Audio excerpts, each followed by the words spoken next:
आज की हमारी जो वीडियो है 12th क्लास के लिए है। 12th क्लास में हमने जनसंख्या संगठन वाला जो टॉपिक है वो लगभग कंप्लीट कर लिया है। आज ये टॉपिक जो होगा वो लास्ट होगा जनसंख्या संगठन के अंदर, जिसमें हमने लिंग आयु पिरामिड, उसके बाद ग्रामीण नगरीय संगठन और हमने जो साक्षरता के बारे में पढ़ लिया है। अब हम जो पढ़ने वाले हैं वो है अपना व्यवसायिक संरचना। तो आज का हमारा जो डिस्कशन का टॉपिक होगा वो होगा व्यवसायिक संरचना। देखिए भाई, व्यवसायिक संरचना के अंदर हम किसको शामिल करते हैं इसके बारे में यहाँ पर जानेंगे। ठीक है, तो आशा करता हूं कि आप सब ठीक है। चलिए टॉपिक शुरू करते हैं। तो यहाँ पर सबसे पहले हम जानते हैं कि व्यवसायिक संरचना के आधार पर किसी भी देश की जनसंख्या को किस प्रकार बांटा जाता है। तो देखो, किसी भी देश के अंदर होने वाले जो क्रियाकलाप होते हैं ना, जो कार्य किए जाते हैं, उसके आधार पर जनसंख्या को बांटा जाता है कि वहां पर कितनी प्रतिशत जनसंख्या किस प्रकार के क्रियाकलाप में यानी कि कार्यों के अंदर लगी हुई है। ठीक है, अब इसमें क्या करना है भाई, इसमें ये देखना है, आप लोगों को पता हो हमने आयु वर्ग पढ़ा था।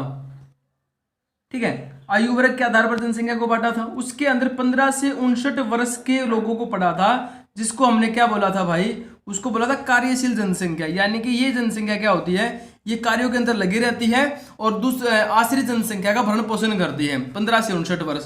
तो व्यवसायिक संरचना के अंदर किन लोगों के बारे में जाना जाता है, इन 15 से 59 वर्ष के लोगों के बारे में जाना जाता है, यानी कि कार्यशील जनसंख्या के बारे में जाना जाता है। ठीक है, और यहां पर क्या होगा, हम किनको कार्यशील जनसंख्या बोल रहे हैं, 15 से 59 वर्ष वाले हो गए, और वो व्यक्ति इनके अंदर जो कोई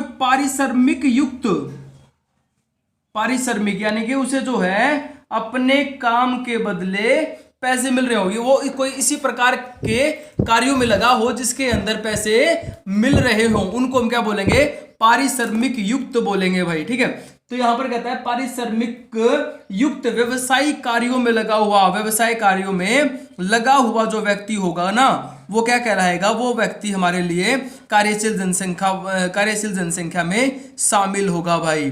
ठीक है, तो यानी कि जो व्यक्ति कमा करके लेके आ रहा है, अगर मैं साधारण शब्दों में बोलूं ना, तो वो व्यक्ति जो घर के अंदर कमा करके लेके आ रहा है, जो पैसे लेकर के आ रहा है, ठीक है, वो व्यक्ति कार्यशील जनसंख्या में शामिल होने वाला है भाई। क्लियर है? अब आगे देखिए, आगे कहता है कि जो व्यक्ति इनके अंदर शामिल नहीं हो रहा है, 15 से 59 के अंदर कोई व्यक्ति या इनसे ऊपर का जो व्यक्ति जो इसके अंदर शामिल नहीं हो रहा है, उसको हम बोलेंगे निष्क्रिय। ये होते सक्रिय व्यक्ति, यानी कि जो कमा करके लेकर आते हैं और जो कमा करके नहीं लेकर के आते हैं ना भाई, उसको हम बोलते हैं निष्क्रिय। ठीक है, और इसके अंदर कौन से आएंगे, एक वो व्यक्ति जो घरेलू कार्यों में लगा हुआ है, लेकिन है ना वो अपने किसी भी कार्य के लिए कोई पैसा नहीं कमा रहा है, बस घरेलू कार्यों में लगा हुआ व्यक्ति हो, या फिर महिलाएं भी हम कह सकते हैं, महिलाएं जो पूरे दिन घर के अंदर काम करती हैं लेकिन वो पैसे नहीं कमाती हैं। ठीक है, तो उनको हम इस व्यवसायिक संरचना के अंदर शामिल नहीं करेंगे। उसके बाद सेवानिवृत्त यानी कि रिटायर्ड जो पर्सन होता है ना, जो व्यक्ति होता है उसको, जो पेंशन भोगी होता है उसको, और विद्यार्थी जो होते हैं या फिर जो किसी पे डिपेंड होता है ना, जो आश्रित होता है, उसको हम किस में शामिल करते हैं, निष्क्रिय व्यक्तियों में शामिल करते हैं। ये कार्यशील लोग नहीं होते हैं। आगे बात समझ में? तो यहां पर मैं फिर कह रहा हूं, साधारण शब्दों में जो व्यक्ति पैसे कमा करके लेकर के आ रहा है उसको हम क्या बोलेंगे, कार्यशील जनसंख्या में शामिल कर रहे हैं। अब यहां पर बात करते हैं कि कार्यशील जनसंख्या जो होती है उसमें उसके कार्यशील जनसंख्या नहीं, व्यवसायिक संरचना हम कितने आधारों पर बांटे जाता है, तो 4 हिस्सों में बांटा जाता है इसको भाई। देखो, नंबर 1 प्राथमिक क्रियाकलाप, ठीक है, दूसरा है द्वितीय क्रियाकलाप, सेकेंडरी एक्टिविटीज, प्राइमरी, ये आप लोगों ने 9th क्लास के अंदर भी पढ़ा होगा, इकोनॉमिक्स का टॉपिक भी है ये। ठीक है, तृतीयक और चतुर्थक भाई, लिखने में थोड़ा टाइम लग रहा है। इसमें देखो, प्राथमिक में क्या आएगा, प्राथमिक में हमने पढ़ा था कृषि व उससे संबंधित कार्य, यानी कि कृषि हो गया, पशुपालन हो गया, मछली पालन हो गया, ठीक है, शिकार करना भाई, आखेट या शिकार करना, ठीक है, या फिर हम जिसको बोले संग्रहण का कार्य, संग्रहण का मतलब इकट्ठा करना, वनों से लकड़ी इकट्ठा करने से लेकर के जितने भी इसके अंदर औषधि वगैरह या फल फूल जो इकट्ठे करते हैं, वो सारे के सारे कार्य जो होते हैं वो इसके अंदर शामिल होते हैं। ठीक है, अब आगे बात करते हैं द्वितीयक। इसके अंदर विनिर्माण उद्योग, ठीक है, किसी भी प्रकार के निर्माण उद्योग में लगा हुआ व्यक्ति, ठीक है, जो भी उद्योग है, ठीक है, विनिर्माण और या फिर निर्माण कार्य में लगा हुआ व्यक्ति, वो सारे के सारे किसके अंदर आते हैं, द्वितीय क्रियाकलाप के अंदर शामिल होते हैं। तृतीय के अंदर आते हैं सेवा क्षेत्र। भाई सेवा क्षेत्र होता है इसके अंदर जिसमें परिवहन की सुविधाएं, बैंकिंग सुविधाएं, ठीक है, परिवहन, बैंकिंग, ठीक है, डॉक्टर, वकील जो अपनी सेवा प्रदान करते हैं, ठीक है, उनको हम क्या बोलते हैं, उनको बोलते हैं तृतीय क्षेत्र। इसके ऊपर अलग से अपना चैप्टर आएगा, तब विस्तार से पढ़ेंगे इनके बारे में। और जो चतुर्थक हो गया उसमें आता है जो किसी कार्य के अंदर एक बहुत बड़े किसी भी उद्योग के अंदर बहुत बड़े पद पर बैठा हुआ एक व्यक्ति जो चिंतन करता है, ठीक है, जो शोध करता है, वो रिसर्च करते रहते हैं, ठीक है, और उसके बाद उसमें एक बदलाव करते हैं समाज के अंदर या फिर मार्केट के अंदर चल रही डिमांड को ध्यान में रखते हुए किसी भी कंपनी को जो परामर्श देते हैं, ठीक है, जो परामर्शदाता होते हैं वो सारे के सारे इसके अंदर शामिल होते हैं, चतुर्थ के अंदर शामिल होते हैं।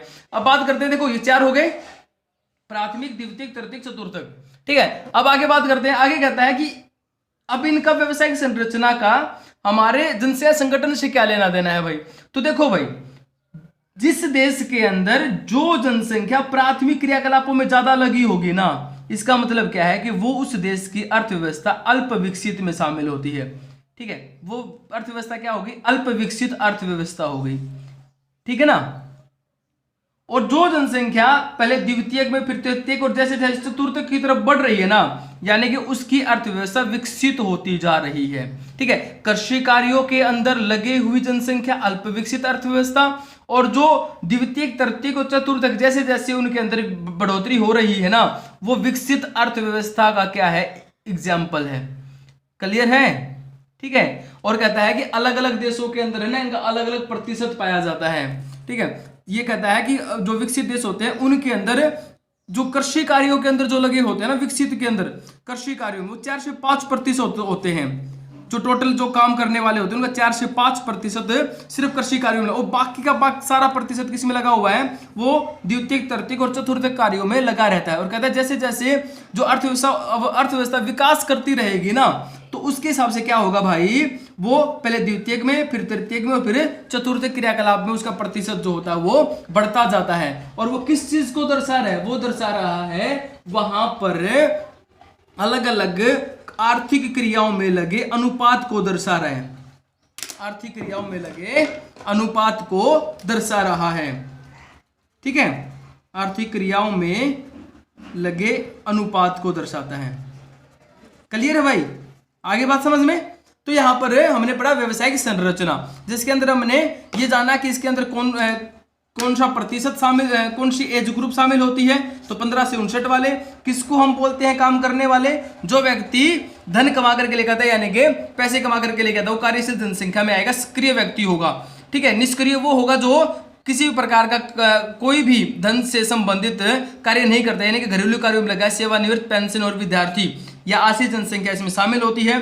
फिर हमने पढ़ा कि इसको कितने भागों में बांटा जाता है व्यवसायिक संरचना के आधार पर, तो 4 हैं, प्राथमिक क्रियाकलाप, द्वितीयक, तृतीयक और चतुर्थक। उनमें हमने अलग अलग कार्य देख लिए। अब हमने देखा कि इसके अंदर जो जनसेवा संगठन के अंदर इसको महत्व क्यों दिया जाता है, तो इसलिए महत्व दिया जाता है कि इसको देखने के बाद हम ये बता सकते हैं कि उस देश के अंदर जो विकास हुआ है ना, वो किस लेवल पर है, और वहां का जो आर्थिक क्रियाओं में जो लगा अनुपात है वो किस प्रकार की विशिष्ट क्रियाओं में लगा है, और वो देश विकसित अर्थव्यवस्था में शामिल होगा या अल्प विकसित अर्थव्यवस्था में शामिल होने वाला है। तो ये था अपना टॉपिक जो कि कंप्लीट होता है, ठीक है। इस वीडियो को ध्यान से देखिए, अपनी बुक पढ़िए। अगर फिर भी कोई समस्या आती है तो मुझे कमेंट बॉक्स में जरूर बताइए, आप पर्सनल मैसेज भी कर सकते हैं, और हाँ, वीडियो से संबंधित फीडबैक जरूर दीजिए। Thank you.